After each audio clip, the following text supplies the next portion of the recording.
In the quiet town of Marlowe, Alabama, 32-year-old Rebecca Greene vanished without a trace after a routine evening at work. Her car was found abandoned, keys still in the ignition, the door left ajar. But Rebecca was gone. What followed was 18 years of unanswered questions, unanswered pain, and a community left in the dark. But what if the answer was closer than anyone imagined? What if the man they trusted all along was hiding a deadly secret? This is the shocking story of a cold case solved after nearly 2 decades, and the arrest that will leave you questioning how well we really know the people around us. Rebecca Greene was 32 years old, a school teacher in the small town of Marlowe, Alabama. She wasn't flashy or loud, but everyone knew her. In the evenings after a day spent teaching at the high school, she'd take quiet walks in the neighborhood. She lived alone, but she wasn't lonely. Her house on the outskirts of Marlowe was a place of peace, a home filled with books, simple furniture, and an overwhelming sense of order. Rebecca's life followed a rhythm, a cadence that everyone in Marlowe had come to expect. She worked hard, and she was good at what she did. Every day she would drive home after work, settle in, and prepare for the next day's lessons. There was no hint of anything that could shatter this quiet existence, no signs of danger. Nothing to suggest that the life she knew was about to vanish. It's late on October 12th, 2005, and Rebecca has just finished a parent-teacher conference at the high school. It's been a long day, but as always, she remains composed. She's seen by her colleagues leaving the school just after 8 or 9 p.m., a familiar brown leather purse in hand. They watch her walk toward her red sedan parked in the lot. Rebecca smiles at a few friends, waves goodbye, and drives off into the crisp, cool night. But after that, she's gone. No one saw her again. No one heard from her again. What happened after Rebecca drove away from that school parking lot? No one knows. Not yet. One witness would later recall seeing Rebecca's car disappear into the night, its taillights fading into the dark, long before the night's oppressive silence could set in. That was the last time anyone saw Rebecca Greene alive. The small, quiet town of Marlowe, Alabama was about to lose something it never expected, something it would spend years searching for and never truly find. Before I begin, let me ask you something. Where are you watching from? Drop your city in the comments below. I'd love to know just how far this story is reaching. The morning of October 13th, 2005 began like any other. Rebecca's family woke up to the usual routine, her mother making coffee in the kitchen, her father reading the newspaper at the table, and her younger sister, Allison, sipping on orange juice, scrolling through her phone. But today, something was off. Rebecca was late. It wasn't like her. She had always been punctual. She was the first to arrive at work, the first to leave, and the first to check in with her family at the end of the day. But when her phone rang through to voicemail that morning, her sister Allison felt an uneasy twinge in her chest. It wasn't like Rebecca to forget to call. Maybe she's busy. Maybe she had to run an errand after work. Maybe she was just tired after a long day of meetings. But by noon, the unanswered calls had accumulated. The messages left on her voicemail went unreturned. And with each unanswered ring, the worry inside her family began to grow. Rebecca's mother, Diane, called the school. Maybe Rebecca was stuck in a late meeting or had gotten caught up helping a student. But no, her colleagues hadn't seen her since the night before. Then in a growing panic, her family began to call around, checking with neighbors, friends, and even the local coffee shop where Rebecca often stopped for a quick cup before going home. No one had seen her. No one knew where she was. At this point, Rebecca was officially missing. Allison's voice cracked when she made the call to the police. The dispatcher was calm, asking the right questions. When was the last time Rebecca was seen? Was there any history of mental health issues or sudden disappearances? But even as they asked, they could feel the weight of the question hanging in the air. What could have happened?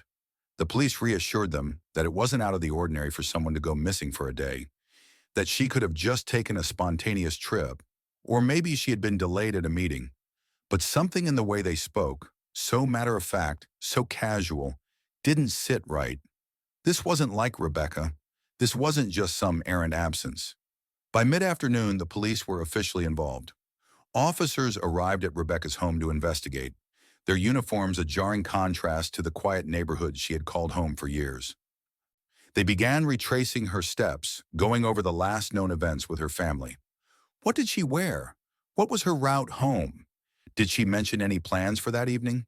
It was all routine. But as they mapped out her usual path, the nagging question remained. Where did she go? Search teams were immediately deployed along the route she would have taken. The town felt the tension rise as investigators began setting up roadblocks on Highway 431, where Rebecca's car had last been seen. They scoured every corner of the road for any sign of her, checking ditches, abandoned lots, and even the thick woods along the highway. They questioned every gas station, every diner, every passing motorist, hoping to find someone who had seen something. For hours, the small town buzzed with activity, patrol cars parked at odd angles, search dogs sniffing along roadsides, detectives speaking in low voices at the scene. The entire town felt the weight of it. Rebecca Greene, a beloved teacher, a quiet and steady presence in this community, was now missing. The questions mounted faster than the answers. Yet, despite their best efforts, no trace of Rebecca was found. Her car was nowhere to be seen, and not a single witness could confirm seeing anything unusual in the days following her disappearance. As the sun set, the investigation seemed to lose momentum. In the absence of any real leads, the police called in forensics. They dusted for fingerprints in Rebecca's home, searched her car for signs of foul play, and reviewed every phone call she had made that day. But still, nothing pointed to anything substantial. It was as if she had just vanished into thin air. As word spread, the town of Marlowe rallied together, though the sense of urgency quickly began to fade.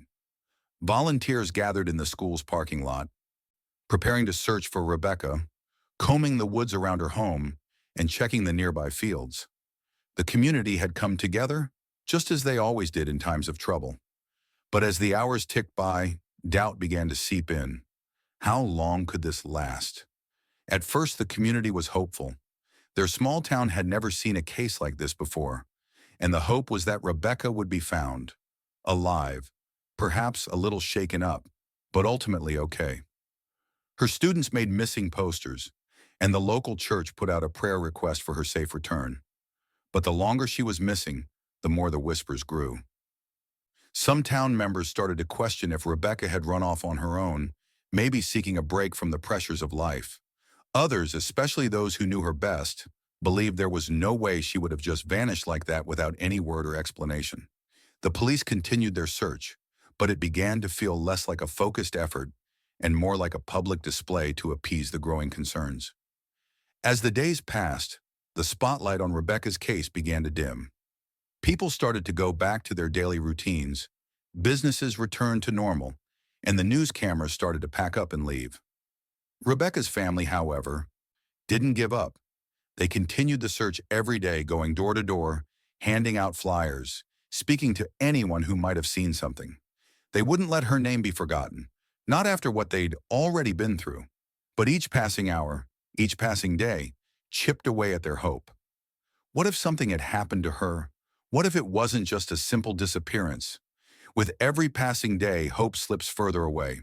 The search teams grow weary, but still, no trace of Rebecca. It felt as if the earth itself had swallowed her whole. But no one knew. This mystery was only getting started. Where had Rebecca gone?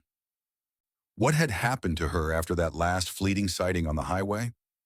Why was there no sign of a struggle, no message left behind, nothing to point to her disappearance? And what, in the end, had caused her to vanish? The silence hung over Marlowe, thick and unsettling, as Rebecca Greene's disappearance turned from an urgent search to an unspoken whispered question. Had someone taken her? Or had she gone somewhere dark, somewhere far, far away? And if so, what was the truth? As the town tried to move on, the question would only grow louder, echoing in the empty spaces where Rebecca's presence once filled the room. And the mystery would remain unsolved for now, just waiting for the answers to emerge. Before we continue, I want to take a moment to thank all of my amazing subscribers who've been supporting this channel and helping it grow. Your support means the world to me. If this story has you hooked, don't forget to like this video and hit that subscribe button to stay updated on more incredible cases like this. Also, if you want to hear more chilling cold cases like the one we're covering, be sure to share this story with someone who loves a good mystery. Let's spread the word and keep this community growing strong. Now, let's get back to the mystery. 18 years had passed since Rebecca Greene's disappearance. The once unshakable cloud of uncertainty hanging over the small town of Marlowe now seemed like a distant memory. Time had softened the edge of the pain, and the search for Rebecca had become something of the past. The vibrant posters that once covered every street corner, the urgent pleas on the evening news, all of it slowly faded away as the world continued to move on. By 2023, Rebecca's case had been relegated to the dusty shelves of the cold case file. Officers had moved on to more pressing matters, and the town itself, its residents weary from the years of waiting, had started to forget her name. Her absence was no longer a topic of daily conversation. It was buried beneath the weight of time, overshadowed by the new faces and new worries of a community that had learned to live without her. But not everyone had forgotten. Rebecca's family, torn apart by the uncertainty, never stopped looking. Every year they held a small, quiet vigil, just a handful of candles lit in the backyard, her mother's old photograph framed on the mantel.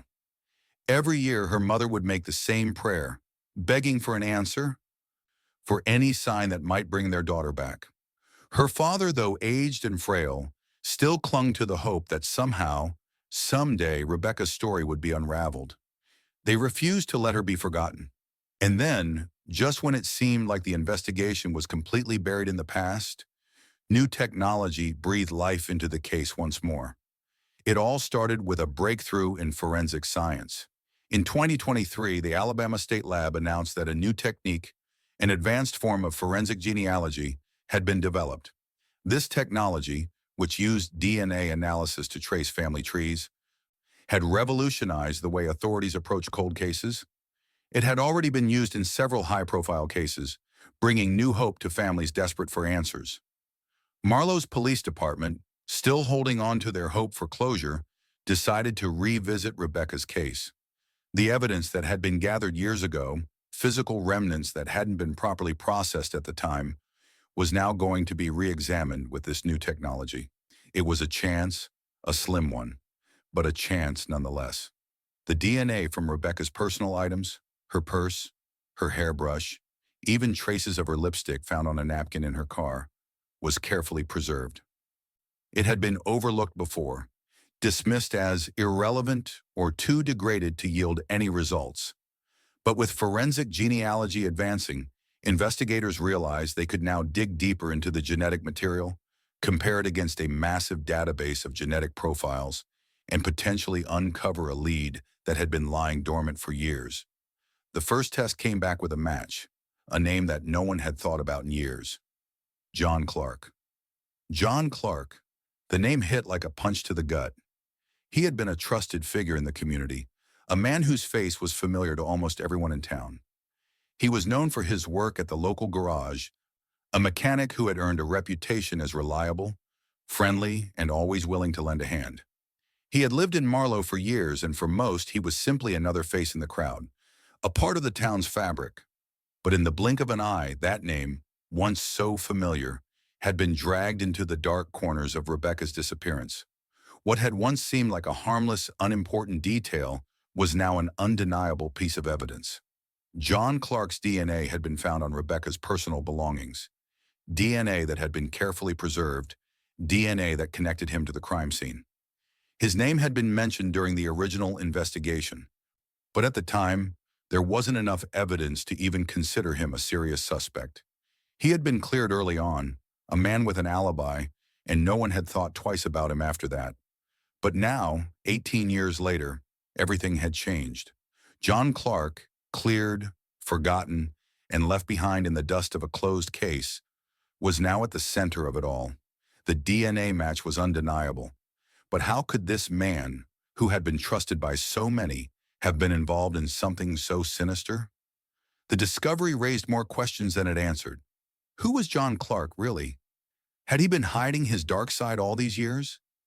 And if so, why? Why Rebecca? The name had been buried for years, tucked away under layers of time and forgotten details. But now it resurfaced.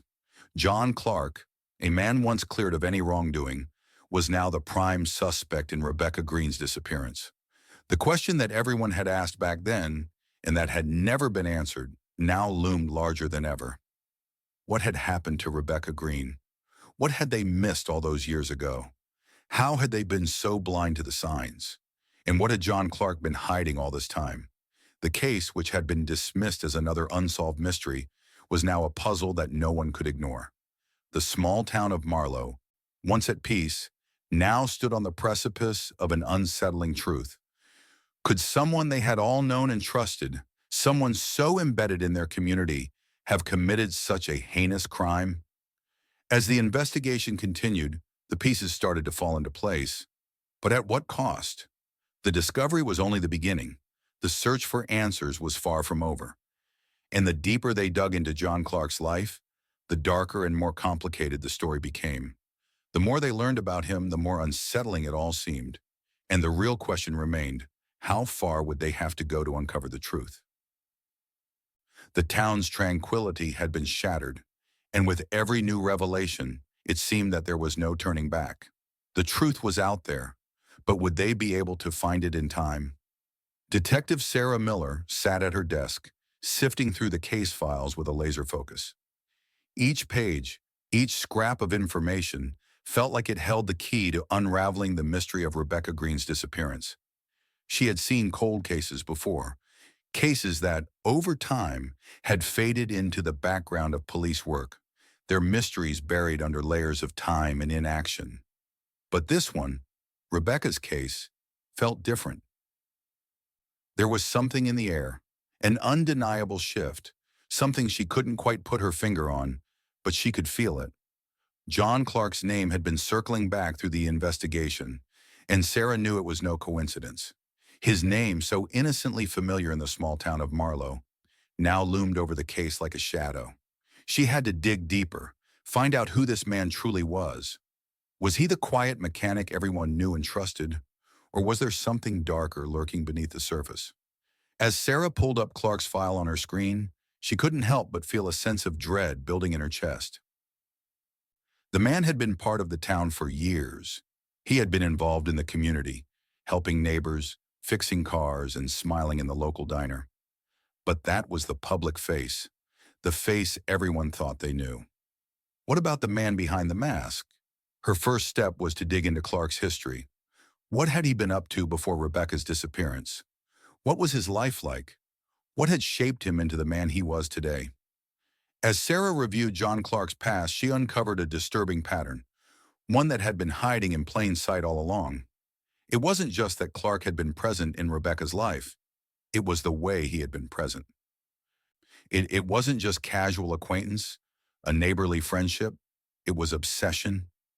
Sarah's eyes narrowed as she read through the first of several unsettling reports. Over the years, Clark had made repeated uninvited appearances at Rebecca's home, often when she was alone. At first it seemed harmless, a casual hello, an offer to help with something, nothing out of the ordinary. But then it escalated. Rebecca had begun to receive anonymous letters, handwritten, cryptic, and unsettling. At first she had thought they were just the ramblings of someone with too much time on their hands, but the content of the letters soon became personal. They were clearly written by someone who knew intimate details of her life. They referenced moments only someone close to her would know, conversations she had in passing, memories she had shared with others. But it wasn't the content of the letters that was most chilling. It was the tone. The letters were filled with demands, veiled threats, and hints of control. The handwriting was erratic, the words scrawled hastily across the paper, as if written in a frenzy. And the most disturbing part? The return address was never the same. They came from different locations, from different places in Marlowe, making it almost impossible to trace their origin. The worst of the letters, however, was the final one, just days before Rebecca disappeared. The handwriting was more frantic, the words more demanding. It was clear that Rebecca was being watched. Someone was stalking her, someone who wanted more than just her attention. They wanted control. And all the while, Clark's name kept coming up.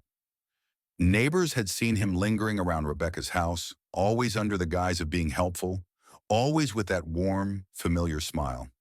But beneath it, Sarah could now see a different story, one of manipulation, intimidation, and obsession. As she read through more statements from witnesses, Sarah began to piece together a terrifying picture. A man who had been hiding in plain sight, someone everyone trusted, but who was capable of something far darker.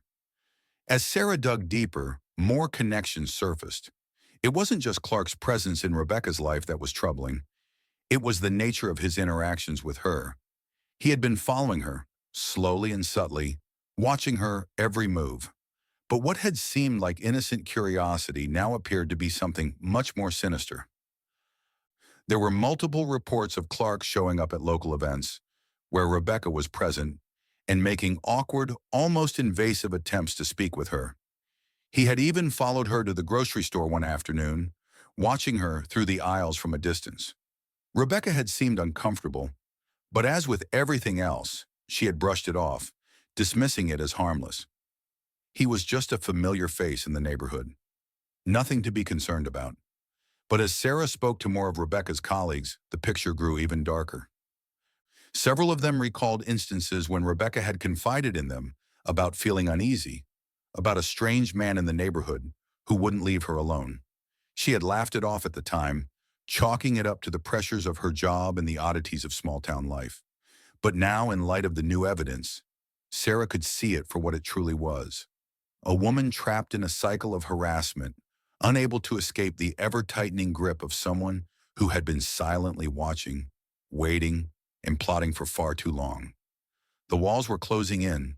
John Clark, once just another quiet man in a small town, was now the central figure in a case that had baffled investigators for nearly 2 decades. The more Sarah uncovered, the more chilling the story became. What had seemed like a simple case of a missing woman was now taking a terrifying turn. A story of obsession, manipulation, and dark secrets hidden beneath a mask of normalcy. But the questions only grew more complicated. Was this an isolated incident, an act of a man who had snapped, driven by obsession? Or had Clark been planning this crime for years? The pieces of the puzzle were falling into place, but the full truth, Rebecca's fate, the depth of Clark's involvement, and the motives behind it all remained just out of reach. Sarah couldn't help but wonder, what if there was more to this than just a man trying to control a woman? What if there were others like Rebecca, other victims who had fallen prey to Clark's carefully crafted web of lies? What if this was part of a larger pattern, one that had gone unnoticed until now? With every new revelation, the mystery deepened. The investigation was far from over. In fact, it was just beginning. And with each passing moment, the walls began to close in on John Clark. What if this was not an isolated incident, Sarah thought as she stared at the evidence before her. What if Clark had been planning this crime all along? What if there were others, other women who had been victims of his twisted obsession? The answers were just within reach. But the deeper they dug, the darker the story became. And as Sarah sifted through the mounting evidence, she couldn't help but feel the weight of what was to come. The truth was out there, and it was waiting to be uncovered. But was it too late to stop the damage that had already been done? Wow, things are starting to heat up. What's your take on John Clark's background and his connection to Rebecca? How do you feel about the shocking details emerging about his obsession? Do you think he was always hiding in plain sight? Drop your thoughts in the comments. I'm reading and responding to all of them. Also, where are you watching from today? It was an ordinary Tuesday morning when the storm finally broke. The air was crisp, the town of Marlowe still enveloped in the quiet calm of a routine day. Then the news hit. John Clark, the man who had been part of this town for nearly 2 decades, was about to be arrested for a crime no one ever expected. The community, so tightly knit and trusting, was about to see the face of evil behind the mask of a familiar neighbor. Detective Sarah Miller stood outside Clark's home, the weight of the moment pressing down on her. The arrest was a delicate operation. Clark had no idea what was coming. As the team of officers took their positions, Sarah's mind raced through the case, through every twist and turn, through the growing evidence that had brought them to this point. They knocked, but there was no immediate response. The house, a modest single story in a quiet neighborhood, seemed like any other. A family home, nothing remarkable. But behind that door was a man who had lived among them, who had hidden his dark secrets in plain sight for years. When the door finally opened, John Clark looked confused, his eyes bleary from sleep, his expression one of mild irritation. He was in a simple t-shirt, his hair unkempt, as if he hadn't expected anything more than another uneventful day. But when the officers stepped forward, their badges shining in the morning light, everything changed. "You're under arrest for the murder of Rebecca Greene," one of the officers announced, their voice firm but respectful. Clark froze, his face draining of color. For a split second, there was silence, his mind scrambling to process what was happening. He opened his mouth, but no words came out. He shook his head, still unable to comprehend the reality of the situation. His hands instinctively went up as if to protest, to claim innocence. But the cuffs clicked into place before he could speak. "No, this is a mistake," he muttered, almost pleading. The officers didn't respond. They led him to the patrol car, his shoulders slumped in disbelief. He tried to maintain his composure, but there was something in his eyes, something that spoke of denial, and yet something darker. Was it guilt? Was it the realization that everything he'd hidden for so long was now coming to light? The town had no idea what to expect when the news broke. For years, John Clark had been a fixture of Marlowe, a quiet, hard-working mechanic who helped his neighbors, attended church every Sunday, and smiled in the grocery store aisles. He was the last person anyone would suspect to be capable of such a crime. But now, as the news began to spread, Marlowe was in shock. The first whispers of the arrest spread like wildfire through Marlowe. It started as quiet murmurings in the coffee shop, then grew louder as people gathered outside the courthouse, trying to make sense of what was happening. People who had known Clark for years, trusted him even, now stood in disbelief. "I can't believe it," one woman said, her voice trembling. "John Clark? No, it can't be him." Neighbors who had spent countless evenings chatting over fences or waving at Clark as he worked on his car now found themselves questioning everything they knew about him. It was as if the ground beneath their feet had suddenly shifted. The man they had trusted, the man who had been their friend, was now a murderer in their eyes. In local diners, people discussed it in hushed tones, some in anger, some in confusion, others in deep denial. How could they have missed it? How could they have lived beside him for so long without ever seeing what was lurking behind that calm, friendly exterior? The community felt betrayed. It wasn't just the arrest of a neighbor, it was the betrayal of trust.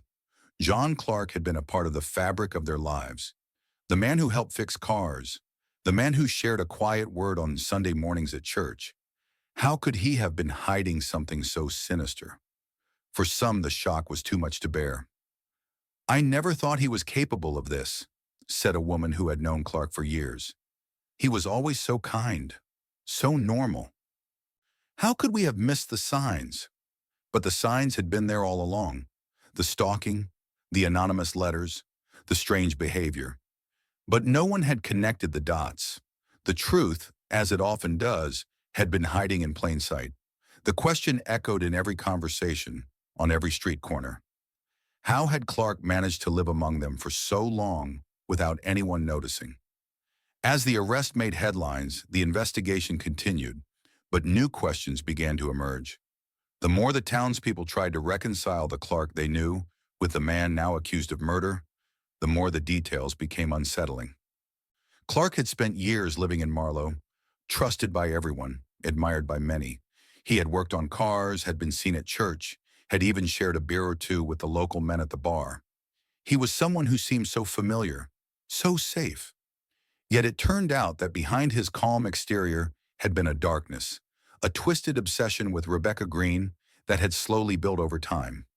How did he keep this hidden for so long? People asked, shaking their heads. How did no one see it? It was the perfect disguise. Clark had been so well embedded in the community, so familiar in his role, that no one had ever stopped to question his actions.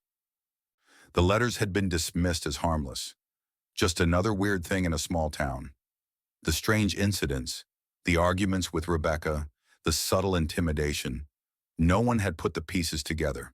But now, as the truth began to unfold, it was clear that there was so much more to this story than anyone had ever realized. How many other women had Clark manipulated? How many lives had he affected without anyone knowing? And then came the chilling thought that left everyone silent. What if Rebecca wasn't the first? What if there were more victims, more women who had fallen prey to Clark's hidden obsession? For nearly 2 decades, he had lived among them, a trusted friend and neighbor.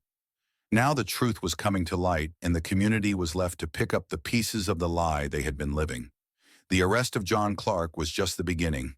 The truth that had been buried for so long was beginning to surface, and with it came a wave of new questions. How did Clark manage to stay undetected for so long? Was he really the only one? And what else was hidden in his past? For the community, the shock of the arrest was only the beginning of a much darker story, one that was still unfolding. The real question lingered in the air, unanswered. What had Clark been hiding all these years? It had taken years, almost 2 decades, for a breakthrough, but when it came, it was undeniable.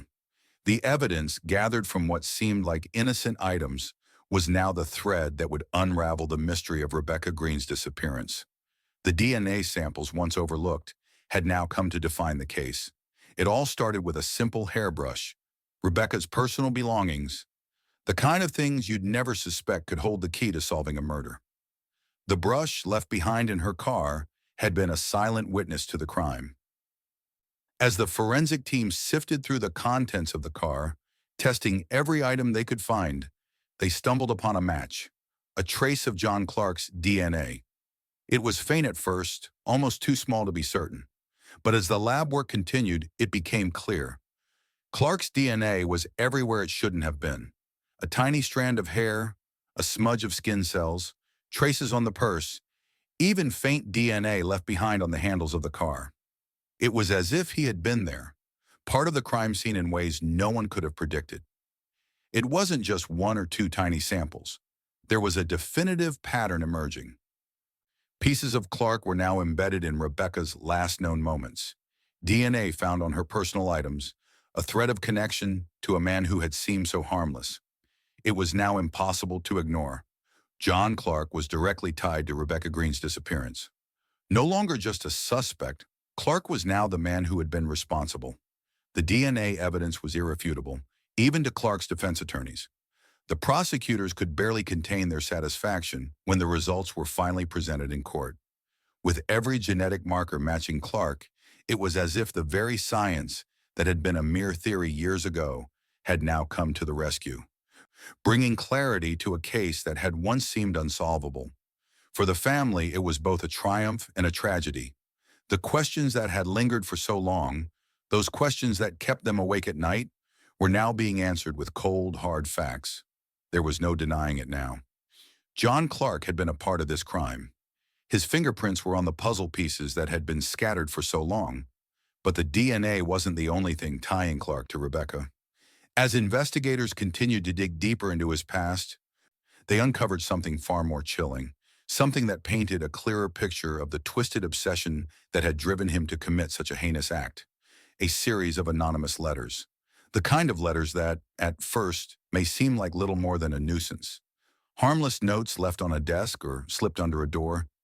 But in this case, those letters had been harbingers of something darker, something far more sinister than anyone could have imagined. Rebecca had been receiving them for months before her disappearance.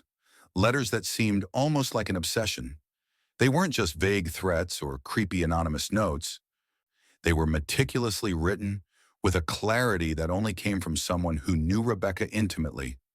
And the messages? They were frightening to say the least.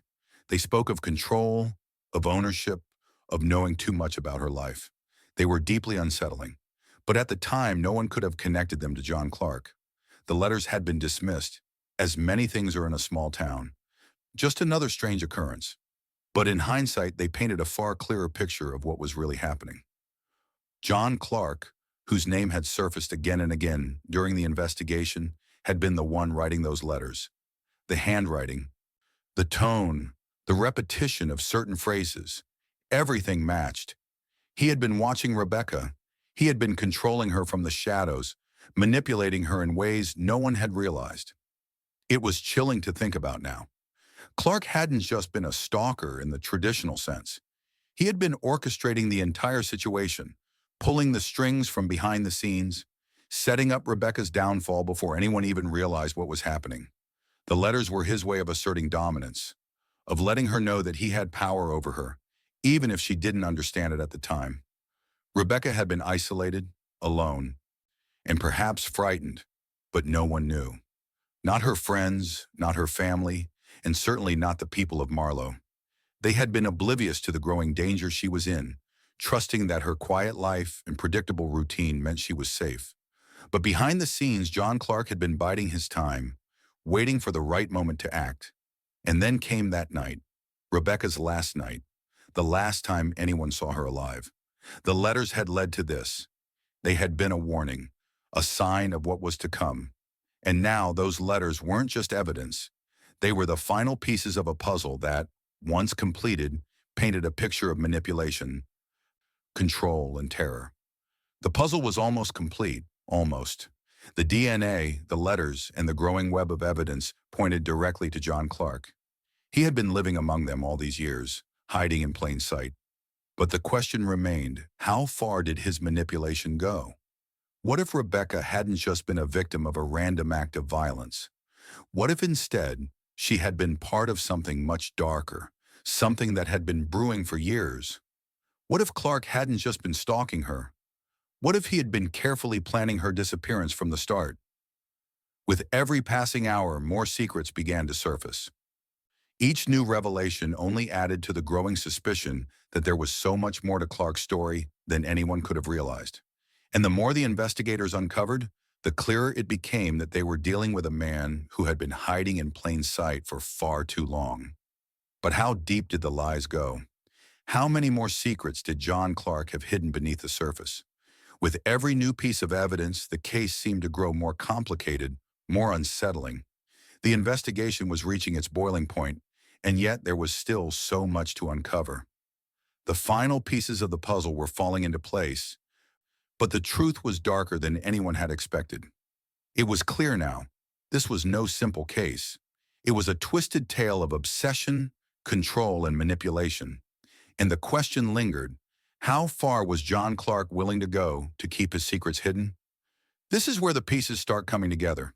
DNA, letters, and more. What do you think about the letters Rebecca received? Could they have been a warning all along?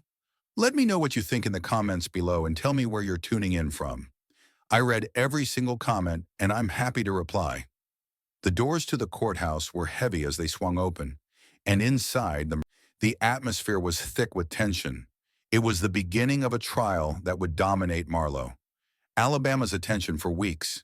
The case that had haunted the community for almost 2 decades was now unfolding under the bright lights of the courtroom.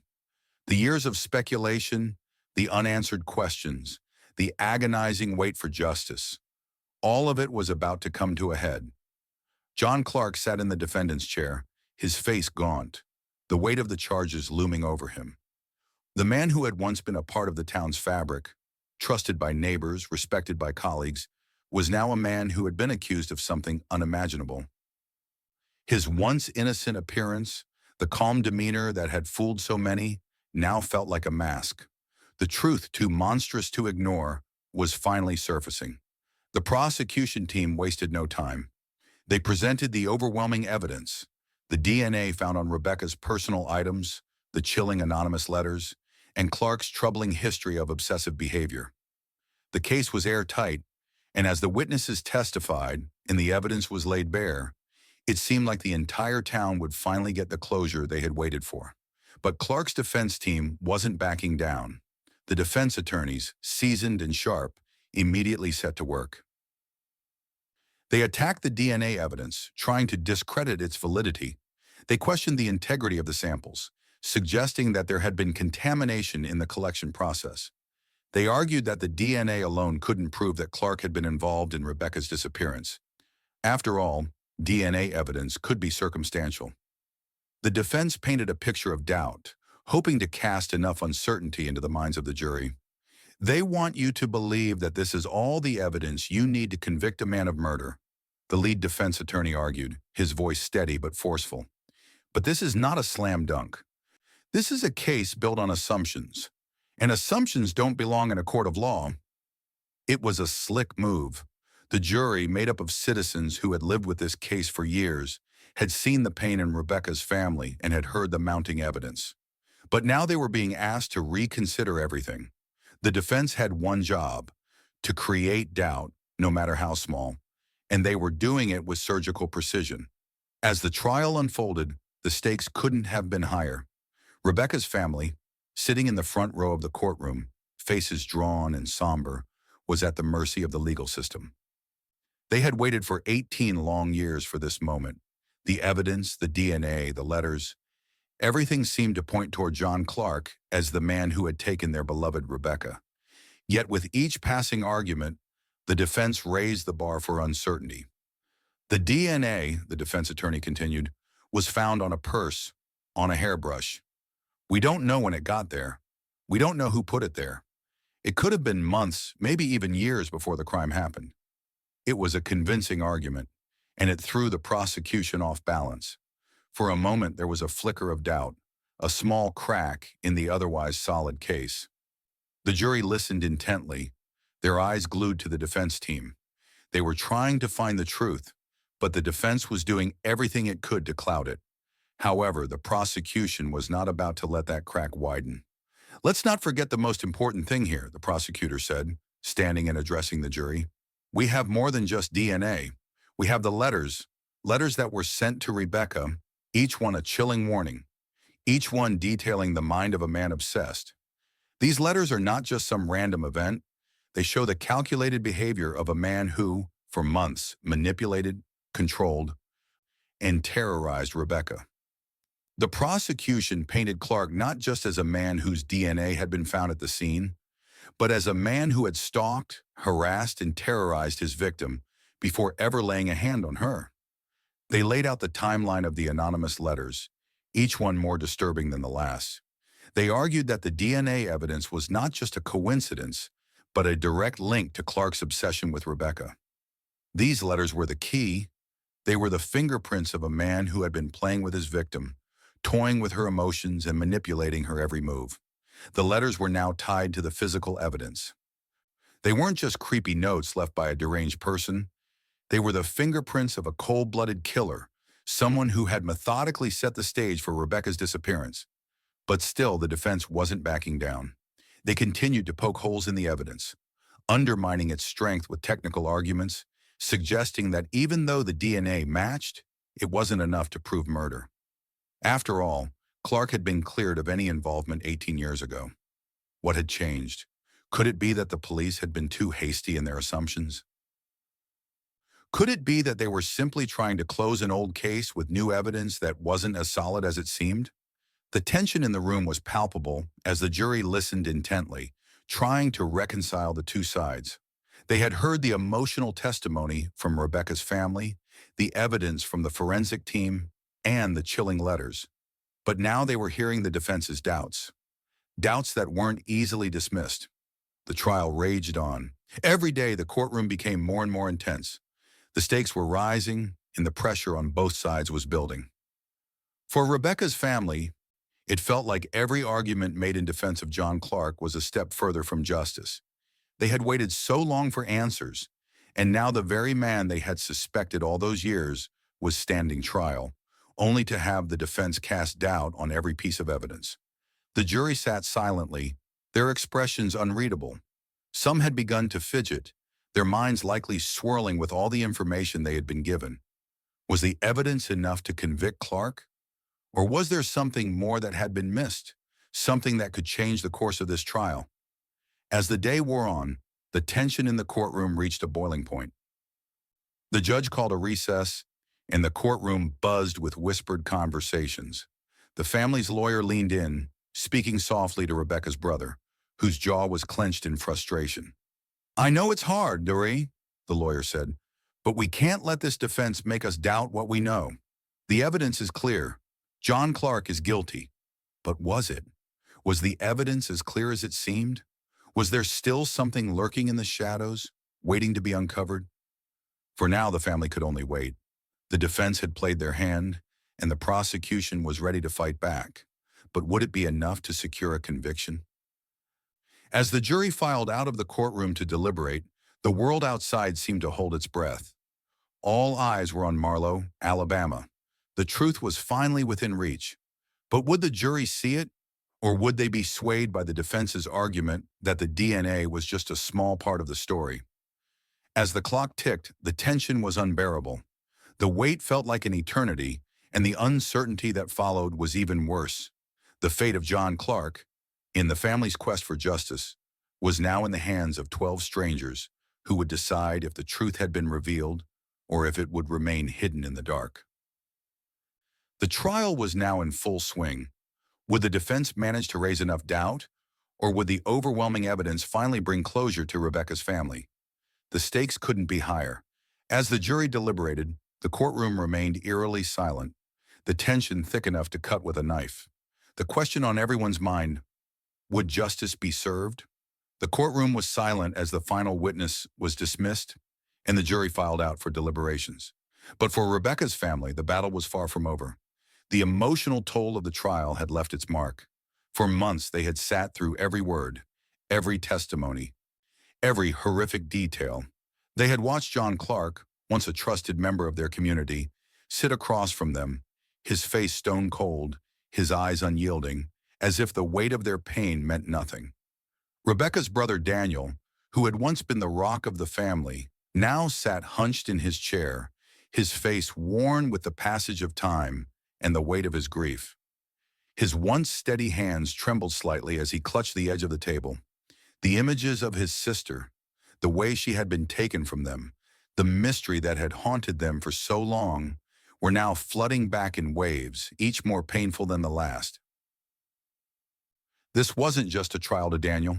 This was the moment when everything that had been torn from them, every unanswered question, would finally come crashing down. The search, the years of silence, the phone calls that had gone unanswered. All of it was leading to this moment. The truth was finally within reach. But was it enough? Could the truth truly bring peace, or would it only serve to reopen old wounds that had never healed? As the jury deliberated, Daniel couldn't escape the images of his sister's disappearance. The cold, empty house when he had gone to check on her, the unanswered phone calls, the frantic days of searching, and then, years later, the discovery of the letters. The letters that had been the first real clue, but not enough to solve the mystery until now. Rebecca's mother, still fragile in health, sat quietly beside her son. She had aged dramatically over the years, the pain of losing her daughter weighing heavily on her every day. She had spent countless nights sitting by the window, waiting for a call, any sign that Rebecca was still alive, still somewhere out there, waiting to return. But each night had passed without word, and each day felt like a lifetime. Now, with the trial nearly over, she wondered, would this bring the closure she had so desperately needed? Or would the truth tear her apart in ways she could never anticipate? The family knew the verdict was imminent. They knew they would hear the final decision soon, but the question was, what would it change? Even if they received the closure they longed for, the agony of those years without answers would never truly fade. Outside the courtroom, the town of Marlowe was struggling to come to terms with the reality of what had happened.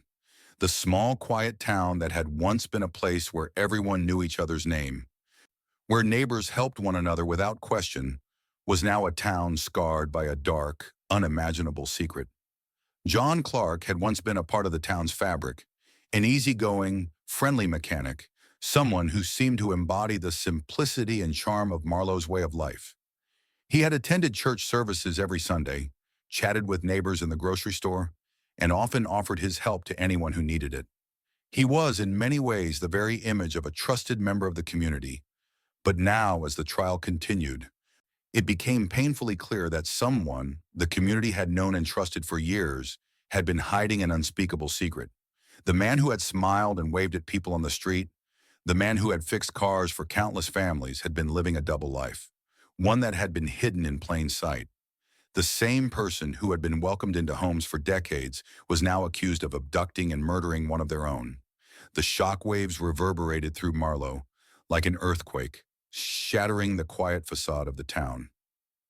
People who had called John Clark a friend now found themselves questioning everything they thought they knew about him. Could he have really been capable of such a crime? How many other lives had he touched with his lies? How had he managed to hide his dark side for so long? There was no easy answer, and the community struggled to come to terms with the truth. Some still believed in his innocence, holding on to the hope that the trial would reveal some new piece of evidence that could exonerate him. But for others, the mounting evidence, the DNA, the letters, the testimony, was impossible to ignore. The town had once been a place where everyone felt safe, where nothing bad ever seemed to happen. Now it was a place forever changed, a place where trust had been broken and where the shadows of the past had resurfaced in the most horrifying way possible. But there was something else stirring beneath the surface of the town, a new sense of awareness. In the wake of Rebecca's disappearance, many in Marlowe had begun to question the safety of their quiet, rural lives. They started locking their doors at night, checking the locks twice before bed. Children were no longer allowed to roam the streets after dark. And neighbors, once so open and trusting, began to keep a watchful eye on one another, as if the darkness that had been hiding in the corners of their town was now exposed. There was a new fear in the air, one that had been brought to light by the trial and the revelations surrounding John Clark. Marlowe, once the embodiment of a safe, small-town community, now had to face the harsh reality that evil could be lurking just beneath the surface. The weight of the trial hung heavily over the town. It had been years since Rebecca Greene had disappeared, and for so long the town had been in the dark, unsure, uncertain, and afraid of what might have happened to their beloved teacher. But now, with the trial nearing its climax, the truth was coming to light, piece by piece. The evidence was mounting, and the suspense grew with each passing day. As the jury deliberated, everyone in Marlowe was holding their breath. Would they finally get the closure they had waited for? Would the man who had shattered their sense of peace and safety finally be brought to justice? For the family, the emotional toll was unbearable. They had waited so long for answers, and now the moment was within reach. But even with the final pieces of the puzzle in place, there was still uncertainty. Was John Clark really the man behind Rebecca's disappearance? Had the town been deceived for all these years? And more importantly, what had driven him to commit such a horrible crime? What had been the motive? Had Clark been hiding his dark side for so long, waiting for the right moment to strike? Or was there something else at play? Something deeper, more sinister than anyone had anticipated? The investigation had uncovered so many disturbing details, but there was still so much more to uncover. The letters, the DNA, the manipulation. How far had John Clark gone to conceal his involvement in Rebecca's disappearance? And more chillingly, how much longer would he have continued hiding in plain sight if not for the breakthrough in DNA technology? With the final moments of the trial now approaching, the air in the courtroom grew thicker. The family, the community, and even the defense team knew that the truth was almost within reach. But how far would the truth stretch? Would it bring the closure that so many had desperately sought for nearly 2 decades? Or would it raise even more questions, leaving the family with a sense of unresolved pain that no verdict could ever erase? The stakes were higher than ever. The suspense was unbearable. And as the clock ticked down, one thing was certain. The truth was coming, and it was going to change everything. Would it be enough to bring peace, or would it only lead to more horror? After weeks of emotional testimony, chilling revelations, and agonizing delays, the moment had finally come. The jury had been deliberating for what seemed like an eternity. The tension in the courtroom was unbearable as everyone waited for the final decision. the decision that would either confirm the truth they had long suspected or shatter the fragile hope they had held on to for so many years. John Clark, the man who had once been an ordinary neighbor, a familiar face in Marlowe, Alabama, sat motionless, his hands folded neatly in his lap. The years of denial, the anger, the defense of his innocence, all had led to this very moment. Now, as the jury filed in and took their seats, he couldn't escape the gravity of the situation. His face remained impassive, though his eyes betrayed a flicker of something. Fear, perhaps? Resignation? It was hard to tell. The courtroom was packed with spectators, but the only sound that could be heard was the soft rustling of papers as the jury foreman stood to deliver the verdict. The atmosphere was thick with anticipation. Every breath, every heartbeat felt like a collective moment of suspense. The foreman cleared his throat, and the room fell into an eerie silence. All eyes were fixed on him, waiting for the words that would either bring closure or rip the fabric of their world apart once more. We, the jury, find the defendant, John Clark, guilty of the murder of Rebecca Greene. The words hit like a hammer. A sharp breath escaped from those in the courtroom, and a wave of emotion swept through the room. For the Greene family, the moment they had been waiting for was finally here. The man who had haunted their lives, who had torn apart their peace and stolen Rebecca from them, was now being held accountable. Justice had come. Rebecca's brother Daniel closed his eyes for a brief moment, a silent prayer passing through his mind. His heart was heavy with both relief and grief. Relief that the years of uncertainty were finally over, that the person responsible for his sister's disappearance and murder would no longer be able to hide behind lies. But there was also grief, the painful realization that no verdict could ever bring Rebecca back.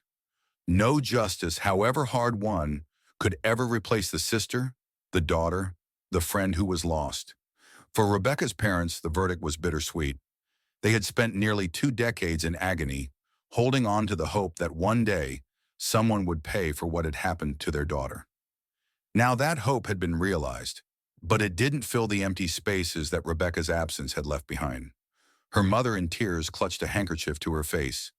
Her father, who had grown frail over the years, let out a long, shuddering breath. The long road of grief had finally reached its end, but the wounds were still fresh.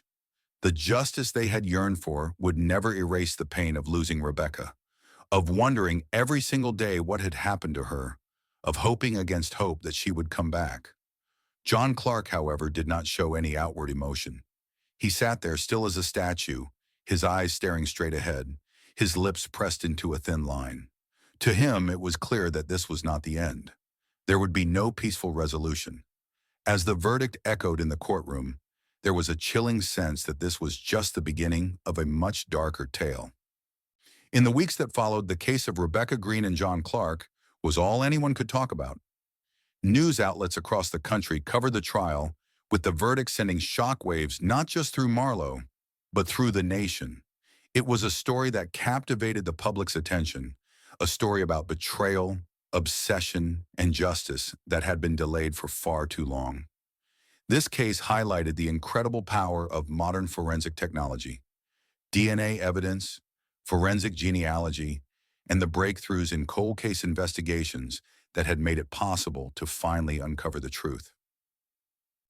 In an era where technology had allowed for so many unsolved cases to find new life, Rebecca Greene's case stood as a testament to the advances in criminal justice and forensic science. It was a reminder that no crime, no matter how cold, was truly beyond the reach of justice. But the case also sparked a larger conversation about safety, trust, and the hidden dangers that can lurk within the communities we think we know so well. John Clark had been a trusted neighbor, a familiar face at church, at local events, in the grocery store, someone everyone thought they could rely on. And yet, behind that facade of normalcy, he had been living a life filled with dark secrets, a life that had been hidden from everyone around him. How many others like John Clark were out there? How many people in small towns, in suburban communities, were hiding in plain sight, living ordinary lives while harboring deep, dangerous secrets? The case forced a reckoning with the idea that people can wear masks of normalcy blending in with their surroundings while committing heinous acts behind closed doors. The legal community also took notice. The case of Rebecca Greene became a model for how forensic science and DNA technology could be used to solve cold cases that had gone unresolved for decades. It was a powerful reminder that justice, while often delayed, could still be served. But it also raised important questions about the limitations of the system and the vulnerabilities that still existed in small towns across the country. With the verdict now delivered, the community of Marlowe could breathe a collective sigh of relief.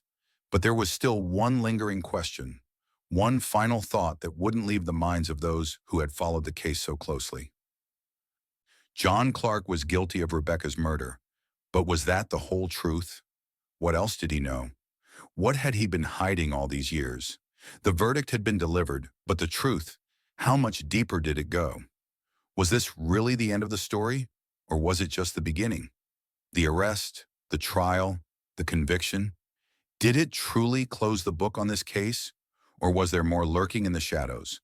It had taken 18 long years to uncover the truth.